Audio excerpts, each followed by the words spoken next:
comes to making YouTube videos that are interesting and compelling for your audience to want to watch, one of the key ingredients is storytelling. And I'm excited to bring my friend Katie Casada on the show today to break down what a storyteller does and how you as a content creator can start to include more stories in your videos. All that and more coming up.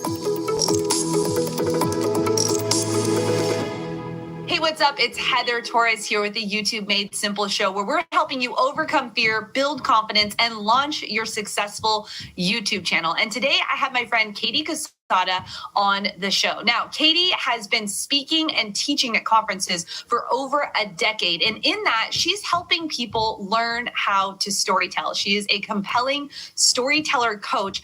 And I met her recently at an event, and she blew me out of the water with the way that she can connect stories with content creators. And so she is on the podcast today. We're going to jump right into the interview. But before we do, I want to let you know that we have a brand new YouTube class. If you've not taken our free class about how to get started on YouTube and get your first 1,000 subscribers and beyond, you definitely want to register for that at thinkmasterclass.com. All right, let's get into today's featured conversation with my friend and storyteller coach, Katie Casada.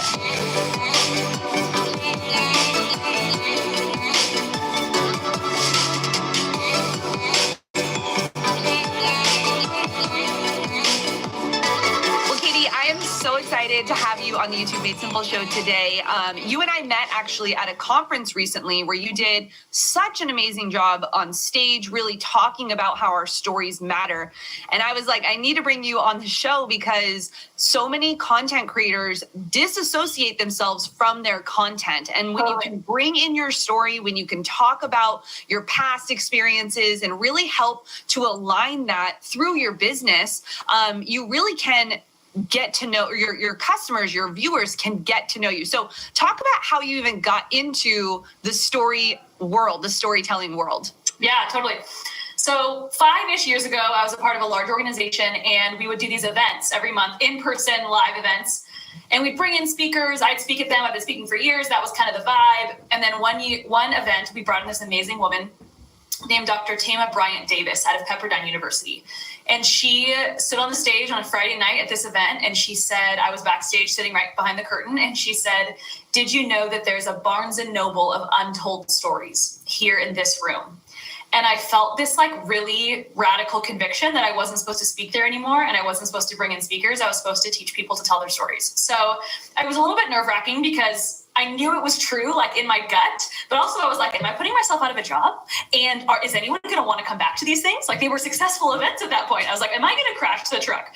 But I knew it, and I knew it was right because we did have an auditorium filled with incredible people, and I knew that. And so I flipped the script, and then for the next 3 years behind the scenes, every other month, I would coach 3 people of very diverse backgrounds, ethnicities, ages, stages, all of it, to tell their story in 6 minutes, their life story, usually around a theme. So like advocacy, hope, joy, grit, hustle, and then they would tell that story in 6 minutes. So I did that over and over again. This was a very small part of my job, actually. It was kind of like a hobby part of my job. And then when I knew it was time for me to quit my job, I was going to leave that organization. And at the same time, wildly, my husband and I were selling everything and moving into an RV full time. Somebody said to me, aren't you going to miss speaking at those events? And I said, no, I'm going to miss coaching at those events. And it was when you like say something out loud and at the same time you realize it's true, even though you said it. So I was like, oh yeah, that is a thing. And so like 3 years ago now, I said, I'm a storytelling coach. And I just started to tell people that, and I made it up. And then for the first year, it was like slow building. And then now, super thankfully, 3 years later, it's thriving and it's been a gift. And I help people and companies tell better stories. So sometimes that's like a fractional chief marketing officer for a high-level company, and sometimes that's sitting across from somebody and listening to their story for an hour and just telling it back to them in 5 minutes and us crafting it together. So it's individual coaching, corporate coaching, speaking, all of those things. I just think about stories all day long. So that's what I do for a living. I am so excited to break this down, especially for content creators, because a couple years ago, when Sean and I started doing our web classes that led to the products that we were selling, a big part of it actually was to be able to tell our story inside of what we were packaging so that people could actually relate to, we've been where you are and we know the solution. And it was so illuminating to me on like how much our brand story matters. And these little pieces, like you just said, that you did Tiny Living. The YouTube Made Simple show viewers know that I'm obsessed with our viewers. And so those little pieces where we can connect with each other and be able to have something that allows someone to know, like, and trust us. So I want to get into, for content creators, for YouTubers, how does this look? Like, what is a brand story for them? Yeah. So if you're a personal brand story, like you are the face of something, you are the main part of something, you have to tell your story. You need to be able to share that story and talk about who you are. Now, I know that that's kind of like tricky and feels a little bit like, maybe is that too much information? But what's important here is that you know how to talk about moments in your life and things that have shaped you. You do not need to tell the entire story. Let me tell you, you do not need to come on and do a 19-minute YouTube video on here's my story. You really have to do the hard work of whittling and condensing and concising the information in order to evoke emotion and really meet with a brand. And meet with your brand values. When that happens, it's really successful.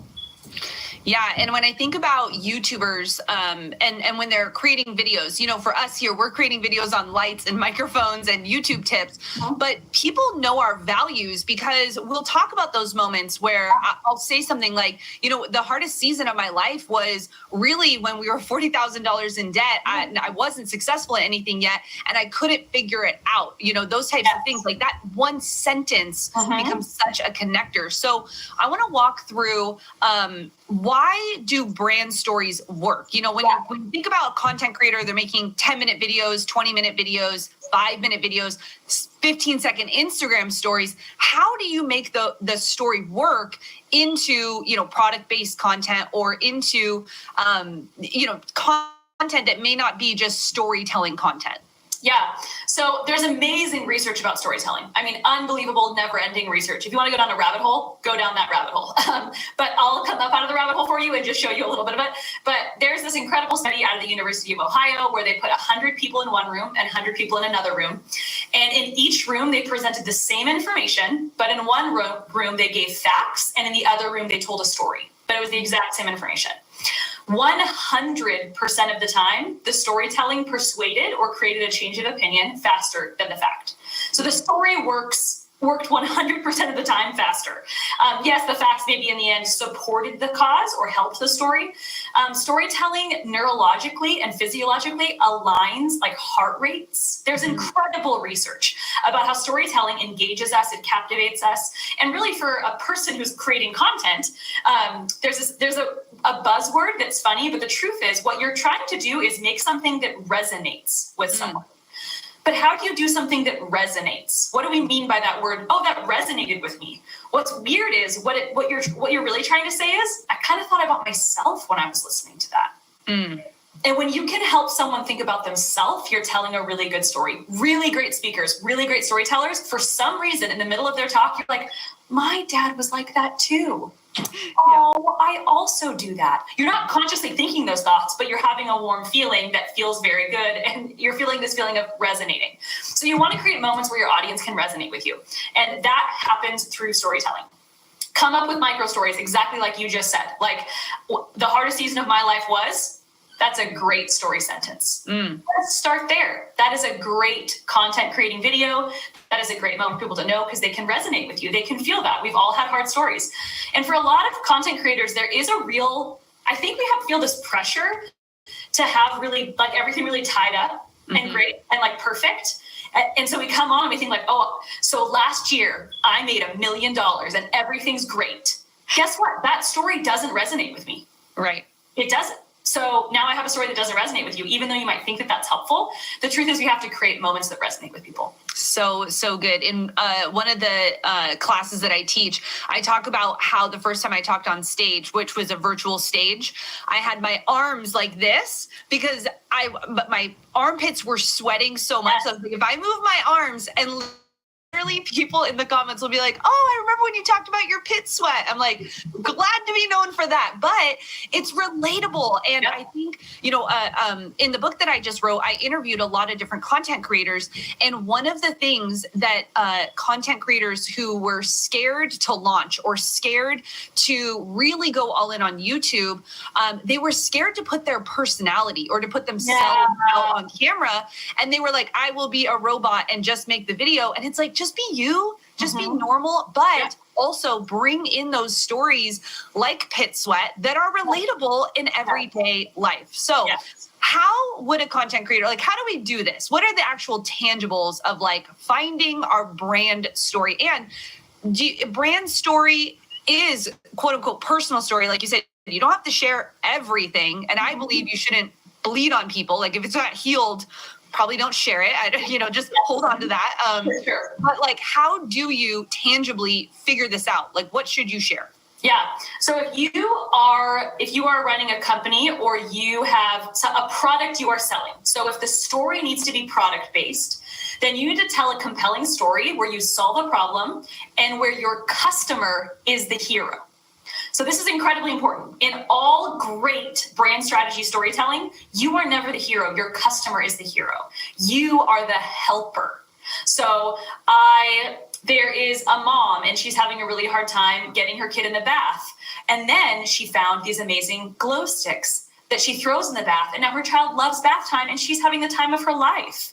See, in that micro story I just told about the glow sticks in the bath, the mom is the hero in the end. The glow sticks helped her. They're the helper. We have a really big tendency to become the hero of the story.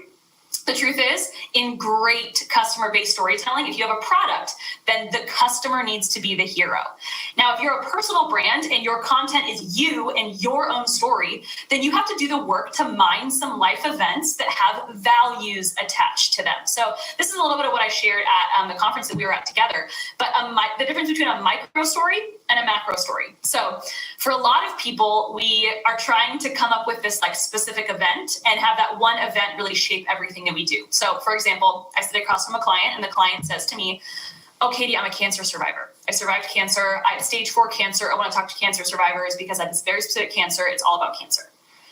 And I'm like, that's great. What did you learn from the cancer? And then after some work together, she can say, oh, I learned resiliency. And now her story is about resiliency. And a story about resiliency is one I can come into. A story about cancer, I can't.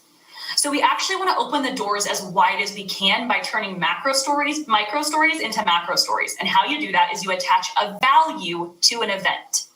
So look back on your life and say, the hardest season of my life was that. What I learned was this. Look back on your life and say, what I learned about that was humility or authenticity or purpose or passion. And finding these value words, and you can Google value words. And honestly, a great activity is to Google value words, then circle some of them, and then just write a story about what happened. Reverse engineer it to kind of mine some of your stories, just so you can continue to really make the story as wide as possible and to let as many people in as possible. Yeah. And I think another piece, one thing that I learned super early on in my online career was that always bring honor.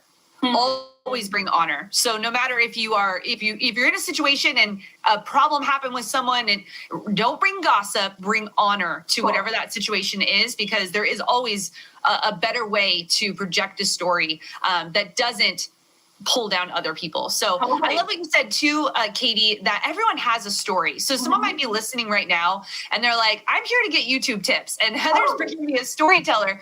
But the reason for it, Katie, is because everyone has a story. And one of the mandates I feel like is on my life is to help people get in front of cameras and start telling those stories. Get your message out there. Get your voice out on video. Yeah. I would like you to just encourage some people right now who maybe feel like, this isn't for me. I don't really want to talk about myself. It's so important. So can you just give some encouragement to people who may be in that space? Yeah, I think one of the great lies that we believe is that stories are created for comparison. She has a much more important story than me, so I'm not going to tell my story because her story is crazy. And that is a massive lie that I think is really unhelpful, because stories actually are good in masses. So it's so important to remember that almost all of us are narratively shaped by multiple stories. So almost all of us are shaped narratively right now because a lot of different people told the same story from a different vantage point. So we actually don't need a couple great storytellers. We need a lot of medium ones. That is radically what the world needs. And I think that's true of platforms. I think that's true of the internet. I think that's true across the board. For all of us, we actually need a collective of storytellers. We don't just need one super story. So when you can see your life that way, it's not like, oh, she has a more amazing story than me. Wow, she's way more important than me. Wow, he made way more money. So nobody needs to hear my story. That's actually unhelpful, because what we need is way more versions of whatever story inspires us. So we need 1,000. We don't need one. So as we tell more and more and more stories, it really does shape narratives and change the world. I'm just getting so fired up, because to me, I love telling people YouTube needs you. They need you. They need your story. They need your gift. They need you exactly the way you are. You do not need to change. You do not need to compare. And so I love that so much. All right. I want to shift gears and go practical. How do content creators, how do YouTubers, how do they practically put this into their content? How do you grow into this? And what does that muscle look like? How do we get there? Yeah. So you want to evoke emotion, and you want to do something, say something kind of memorable. These are some of our takeaways, but you also want to do it in a way that is concise. So the conciseness is probably the hardest part, because for a lot of us, storytelling is a skill we've never been taught. We've never even thought about. We've never honestly even thought about it one time, And I say all the time in the work that I do, the question is not if you're a storyteller or not. You are. You are always telling stories. The question is just, have you ever thought about them? So no matter who is listening, you're a storyteller. You have to deeply and innately believe that, because it's true. You are telling stories about your kids, about your family, about your job, about your passions, about where you're from, about your hometown, about what scares you. These are all stories. So when you can see yourself as a storyteller, that's kind of step one. Then step two would be start to do some research to figure out what parts of the story are the most compelling and where can I condense it. So some of the work that I do is that there are people who are really detail, specific, and I have some workshops for this too, where we work through what type of storyteller are you, and then how do you get better? But for some people, they just have way too much context. They would start their story with it was 1997 and I was wearing yellow, and it was Wednesday. No, it was Thursday. Oh, shoot. You know what? I'm going to call my brother real quick and find out if it was Tuesday. And I'm like, none of this matters. Everything you just said, I need to go 6 minutes into the future.